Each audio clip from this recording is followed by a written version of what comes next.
to see the different schemes. So I've enjoyed seeing a few of them. You've kind of had a year where like different tracks and drivers have kind of done little things like that. And has it kind of settled in that this is your final year now? Like, or has that kind of been that way since the start, really? It's been that way since the start. I think for me, we made a plan to go out and do the things that we've done in order to go through the year and do the things a certain way. And I think there have been things that have been a little bit of a surprise, but I think as you move through those things and are able to be reminded of certain things, it's been fun to go back and look at some of that stuff. So every week, it's just something different, but I don't think there's really been anything that's been a shocker to say, oh man, we went here and this happened or that happened. I think being prepared for all that stuff has been about what I expected. Any of those been stand out to you the most, or been kind of a personal favorite so far?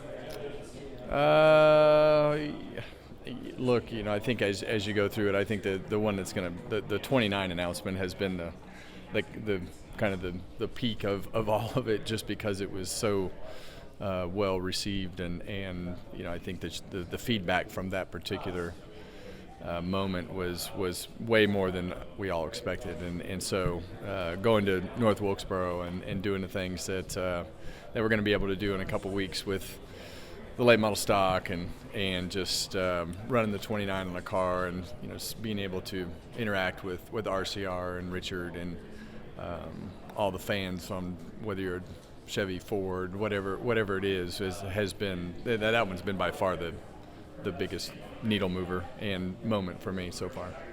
So NASCAR chose to display the legal part from the 3-car in the NASCAR Hauler for really? Chiefs and team managers to look at this weekend. And obviously they're trying to be a little bit more transparent, it seems like, through the penalty or after the penalty and appeals process is complete. What's your take on that? Do you feel like that's a necessary step for the sport to take?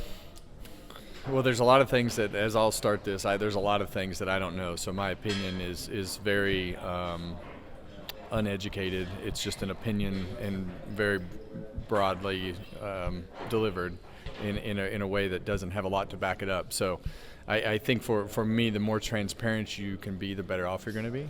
I think as you look at situations, they're all different, whether it's displaying a part or the appeals process or whatever it is. I think there's a lot of different things that come with every situation. So yeah, I think as transparent as they can be, the better off it is for them, for sure. And I think for the teams, that it allows them to, especially the teams that don't really know what's going on, if there's I think it would take away some of the issues if the teams see what they're catching and they're like, oh, we're kind of doing that too, we need to just stop.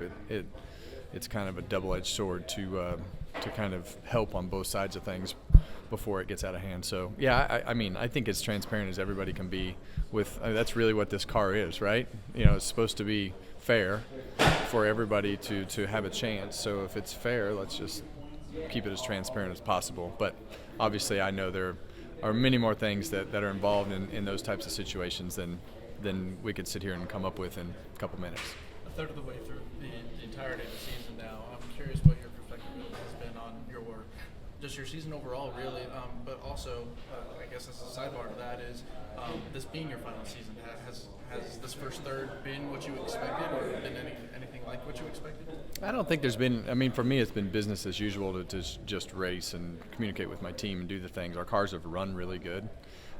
We've had circumstances not exactly work out to win races or get a couple of the finishes that we have, but we've been scoring a lot of stage points and running up front and doing the things that we need to do, and that's the biggest thing that we don't need to lose sight of, is the performance of the car, because in the end the performance of the car is really what makes it all go around. So if we continue the performance of the car like it has been, the rest of those things will even out and cycle out as they always do with your good luck, bad luck, timing, good decisions, bad decisions. It all seems to cycle its way around if you can keep the performance of the cars where it needs to be, and we've had that. Looking ahead, what makes Darlington unique and special to you, and especially the throwback weekend? Well, Darlington is just a unique racetrack because of its shape and how narrow it is, and you add in the element of racing the racetrack. That's a real statement there. And a lot of times if you can just keep the car off the wall and stay out of trouble and keep it on the lead lap, you're going to put yourself in position for a decent day. So it's just it's a tough race. And if this warm weather follows us to North Carolina next weekend, South Carolina, warm Darlington in the middle of the day is even more interesting. So you never know exactly what to expect there, other than you do have to race the racetrack, and it's a different style of race. It's much more old school, just because of the fact that you have to be aware of keeping yourself out of trouble just making laps. So but Darlington is one of those places that's been a part of our sport for a long time, and it's unique in the fact that it has the same shape and same width of how the sport was for 50, 60 years, to be able to be relevant to how they used to race there. You're in a 5-way tie for the most Cup wins at Kansas with 3. How important would it be to stand alone with number 4 in your last season? Well, I didn't know that stat, so obviously not very important from that standpoint.